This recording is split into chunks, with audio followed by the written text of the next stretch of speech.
Hey guys, welcome back, and as promised, we're going to do the cylinder heads today for Dos Caminos, the #1 guy, the guy with the 305 engine. We're going to cover some of the basics on how to do a cylinder head refresh at home, disassembly, inspection, cleaning, what to look for, how to check, overall condition, see if these heads are salvageable or not.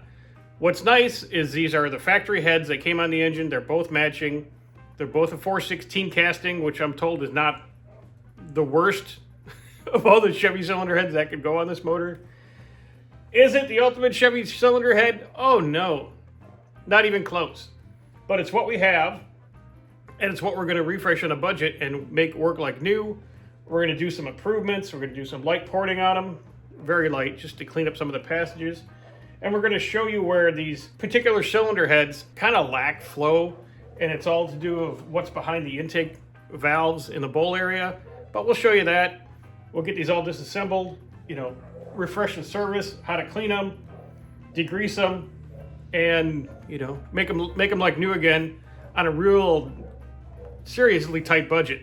So let me go ahead and get my valve spring compressor, and we'll get these torn apart. Okay, and we're going to cover, like I said, the basics in this one. So if some of this is a little rudimentary for some of you, that's okay. We'll get into some of the more technical stuff as we go on.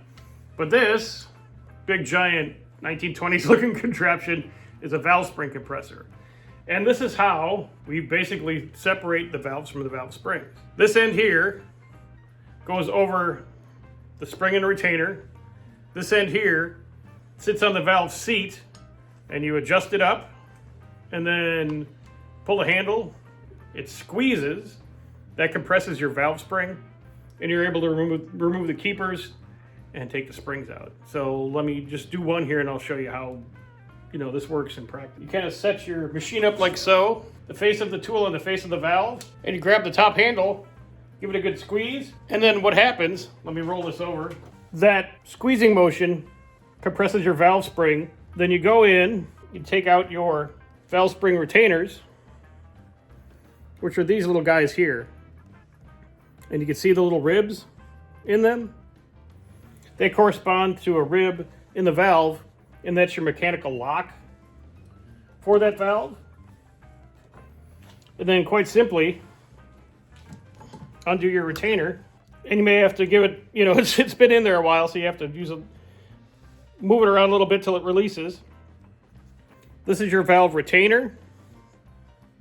This is a solid metal part that sits on top of the valve, and it's got a little, on the factory ones, because the valves do rotate, it's got the little rotator cup, the retainer, the cap. You keep all those together as a set. You remove your spring. Now these are a single spring with a dampener. And there's many different kinds you can use. There's double springs, there's beehive springs, there's singles with dampeners, singles without dampeners, all kinds of stuff. But here's what the factory spring on this particular cylinder head is going to look like. All right, this piece here, of course, here's your exhaust valve, and it's dirty and gross and grimy because this thing was running super rich, but it's in good shape and it'll clean up well. And this little rubber piece, even though it looks like it's plastic now and nice and hard and brittle, this is your valve stem seal. This is what keeps all the oil from being sucked in through the valve during the compression cycle. So we're definitely going to replace these because these are hard as a rock and no good. And you repeat the process for the rest of the valves on this cylinder head. Now we're going to do these cylinder heads one at a time and just repeat the same process off camera for cylinder head number 2. But these are your basics. Let me get the rest of the valves off, and then we'll go ahead and we'll look inside and see what our seats look like and see what some of our chambers look like. Show you where some of the easy wins for porting would be, and we're just going to do a light port. But some of the easy wins for porting to get a little bit more flow out of these, smog era cylinder heads, and show you what areas to refresh. But let me get this done and we'll move on. Okay, it's just a few minutes later, and we have our cylinder head's disassembled. And like I said, they are, you know, really, really dirty and grimy, and, you know, had some water intrusion. But all the seats look very much savable. Be able to see once we clean these up a little more. But not bad. And you may look at this and go, oh, that looks horrible. It's really not. And then here's all our valve train, all lined up like little soldiers, and try to keep them nice and neat and clean as possible. But everybody came out of there, no twisted, bent, broken, burned valves or anything like that, so all those will clean up real nice. All the springs are in good shape, nothing broke, all in good shape, everything's there. So far so good. Our next step here, I'm going to take a wire wheel to these, kind of do a basic cleanup of the cylinder head itself, and kind of see what we're working with. Then we'll clean up the valves. We'll clean up some of the ports in the cylinder, and just for, you know, remove slag casting, any bumps, any casting intrusions, anything like that. Open up the bowls just a little bit. And then eventually we'll go ahead and relap the valves and put everything back together. So let me get this cleaned up and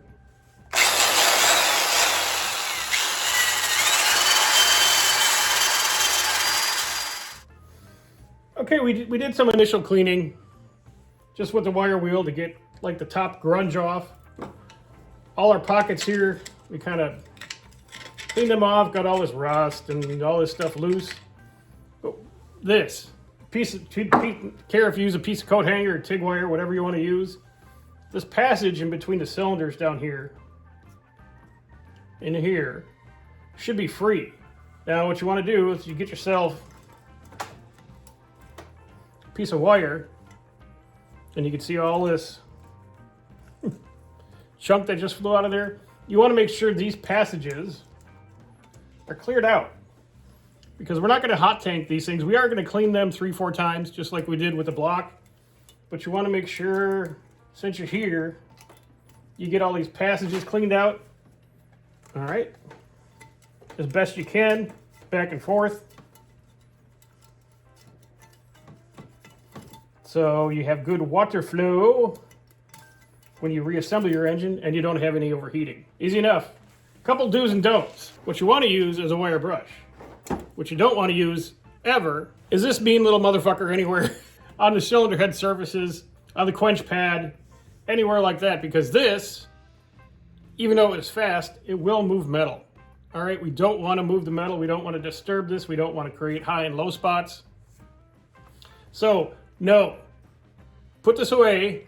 Use this on, I don't know, rust spots on the body. Do not use it on the cylinder heads. Do not use it on the engine block. All right? No. You want to clean out the outside of the engine block? Fine. Never on any mating surfaces. So, that said for that, let me get, now I got a special cheat tool for checking service. Let me go get that. And believe it or not, the best cheat tool for cleaning up the surface of the cylinder heads is this, is your pneumatic sander, right? Something that you would normally use for body work because it's nice and flat, but we want to make this surface nice and flat also. So we're going to slap on a new piece of paper here, and we'll show you how quick and easy this is and how nice it looks.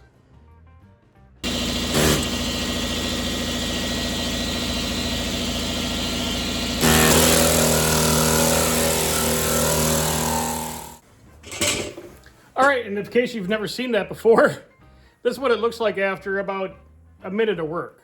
All right, you're not sitting here grinding with a mean little roll lock. You're not, however you'd want to do this. So fast, so easy. We can really inspect all our areas. Everything looks good, no cracks. We can see where these are prone to crack in between the intake and exhaust valve and all the cylinders, that they're all in good shape. So basically this is a good cylinder head, is what we're trying to say in short order. And you can use that same sanding tool on the exhaust ports to make sure those all flat, and then on the intake side too, make sure that's all flat. Real simple, real easy, do it yourself at home, and very effective. Now, what's next? We're gonna go in with a combination of drum sanding tools and a little Carbide burr. We're going to go in and clean up the inside of the bowls. Get rid of any casting, slag, flange, sharp spots like in here. In our intakes, we're going to open up the area behind the seat, both left and right of the valve in this area on the back side. The top's okay and the bottom's okay. Not a lot of work to do there on a stock set of heads. On the exhausts, you can see we have plenty of room to open up the bottom of this bowl. And on the exhaust, like on any engine, we're going to go ahead and open up this area on top, because the area on top is where you get your most benefits from exhaust flow on any cylinder head. Remove our broken bolt. Once that's all done, we'll take this out, degrease it, clean it all off, make nice and shiny. And then we'll go back in and get rid of any old valve seats. Carry on, lap our valves, and. We're about 20 minutes into the cylinder head, and you know, we're cooking along pretty good. And you can do this yourself. All right, and here's what we're talking about. For these little sanding drums, they look like sandpaper Christmas trees. They're real good for getting in here, all these different angles, cleaning up all this ick inside here. And you don't really port with these, but you get to some of the casting slag and you get rid of all the carbon and deposits, intake, exhaust, in the bowls.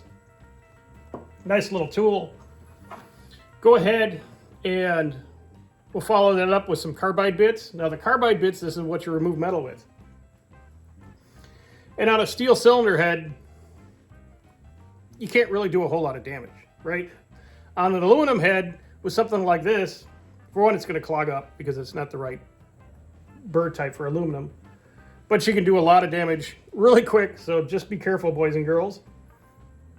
And then if you really want to get crazy, you can go to your tiny set and get into the little minute areas and things. And we probably won't use these on this. This is more of a all-out performance. Need the last little int of everything, but you have them. All right, let me get to cleaning, and we'll show you what that looks like.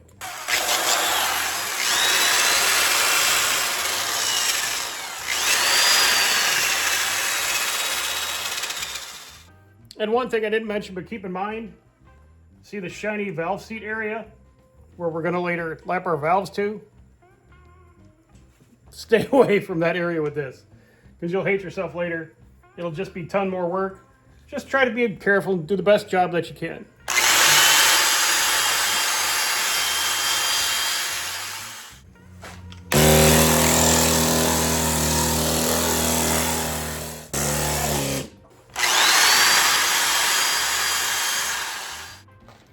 Okay, so we've done like the initial cleaning of the intake ports, right? Get all the carbon off the walls, remove all the gook, grime, right? And now what we want to do is we want to just clean up some slag and some casting, and clean up where the casting is not probably as clean as it should be. You can see right in here, where are we? Right in here, these little pads right on the roof of the intake. Get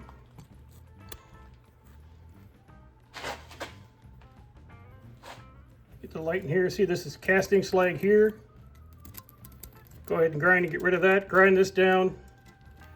Make this a little bit more even. See how this is not symmetrical. Same thing in this one. All these have these little pads. There we go. There's a light. Going to get rid of those. Clean this all up a little bit. Open this up a hair on this wall, just a hair. And on this side, here's a real good example of casting slag if we get the light on it. It's a little bump right there.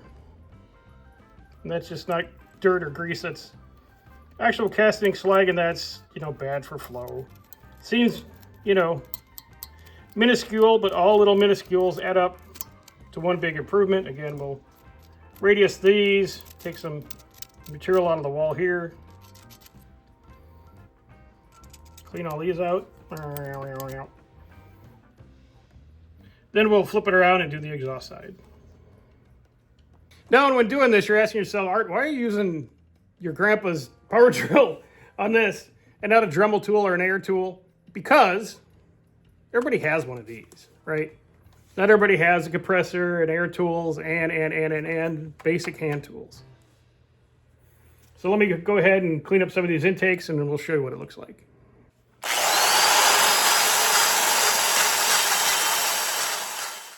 All right, let me show you kind of what we're going for on these intake ports. If you remember, the casting had these two little casting bumps here, one here, one here. And those are like little speed bumps for air coming into your cylinder. And then what we have here, that's a real good picture of it, is we've taken our die grinder and just ground off this whole pad here and ground off most of this pad here because it flows into the back of the cylinder. But now where you had two kind of speed bumps that are very pronounced, you have nice, smooth entry for your air. Now, is this going to generate 10,000 horsepower? No. But is it going to make this engine run nicer? Oh, hell yeah. And that whole process for that port maybe took 10 minutes. So we got a few more to do here. Let me get these done. And, oops, let me get my finger on the way. Let me get these done. And we'll show you what it looks like when we're done. All right, so this is kind of where we're at with our intakes. We got them smooth. We got our bumps removed for the most part. Okay. Can't feel any casting slag. You know, they're good. Now, can you sit here and forever and go get every little minute little thing out of here? Yes. Does this engine need that? No. It just needs the ports cleaned up, decarboned, getting rid of some of the big bumps for the airflow, and it'll be just fine. So let me flip this over and we'll do the exhaust. Now with the exhaust side, we went in with our flappy wheel and we just kind of cleaned up all the carbon and all the ick. And if you go into some of these, you can feel a little bit of slag in the bottom of the port. What we're going to do is we're going to go up top here. We're going to just raise the top of this port maybe 32nd of an inch, and there's a little hump. On all these, we're going to take off. And like this one, and I'll zoom in on here. You can see where the manifold is and where the port is and how much room we have. So we're going to take off, you know, that much on the roof of all of these because that's where the exhaust hits the most and it affects the most of your exhaust flow is the roof of the cylinder. Of the port. So we'll get in here with the carbide and clean all this up. Radius these all up just that little bit. And we'll go inside and we'll start cleaning up the bowls. Okay, and as we go into kind of cleaning up the bowls and the ports, stuff like this right here. Okay, this casting imperfection, you know, that's the word I was stumbling over before. But there's a definite lip there, which is no good. We'll get rid of that lip. We'll get rid of some of this little excess material over here. Coming onto the other side, you can see some, that's not too bad, but we're gonna get rid of some of this material right in here that's kind of shrouding this valve. So we can let a little more air and fuel into the motor. But again, that should clean up really, really nice. Again, we'll get rid of this whole area here, this big step. That'll open it up quite a bit. Same thing all the way down. See all these cylinders, they have this step in them. We'll get rid of that, smooth all that out. Get all this carbon and ick, oh, wrong, all that out of there. This isn't taking long, guys. 20, 30 minutes, we'll have this all done. And I'll show you what they look like then. All right, guys. Now this is after, you know, probably hour and a half to 2 hours worth of work, right? Not that big a deal. We get all our, you know, casting imperfections cleaned up in the bowls. We smoothed out all our intakes. Right, cleaned all those up. Enough. Cleaned our surface, cleaned our chambers, cleaned our exhaust ports. And just as a reminder, that's with this, okay. Ta-da! Ta-da! A couple hours worth of work and some hand tools. And that's all it took, a couple hours worth of work. We have our surface clean, we have our ports clean, we have our intakes cleaned up, exhaust cleaned up, our bowls cleaned up, all the casting imperfections pretty much gone. So this engine should run just nicer, all right? No, it's not a high performance, all doodad like we've said before. This is a budget, $2,000 soup to nuts, whole car pulled out of the woods, running daily driver project, okay? That's why no Vortec, oh, you just put the Vortec heads up. Yeah, and then change the intake, change the manifold. No, this is what we got to work with. And it's gonna work really, really nice. Like I said, the next video, we'll lap the valves, valve seals, the heads will be cleaned off, ready to go, ready to reassemble. We'll show you all that. But what I have to do, everything like I said, I did to this cylinder head, I have to do to the other one, so we can get you to part 2. If you got anything out of this, guys, appreciate it. All the YouTube stuff, like, share, subscribe, hype, dance, you know, whatever you feel. And then questions, comments, concerns below. We'll see you in part 2, and we'll see you real soon. Thanks.